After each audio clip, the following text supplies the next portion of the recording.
தஞ்சை அன்னப்பேட்டை பகுதியில் black buck பூச்சிகளின் தாக்குதலால் குறுவை நெல் சாகுபடி பெரிதும் பாதித்துள்ளது.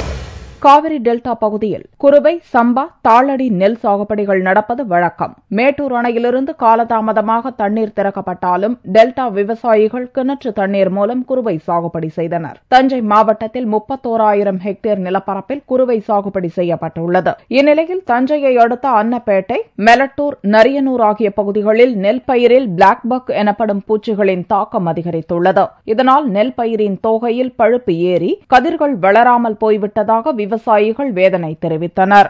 நான் குருவை 7 ஏக்கர் நட்டிருக்கேன். 7 ஏக்கரும் மகசூல் கம்மியாக தான் இருக்கும். ஏதோ ஒரு பூச்சி அடிச்சிடுச்சு.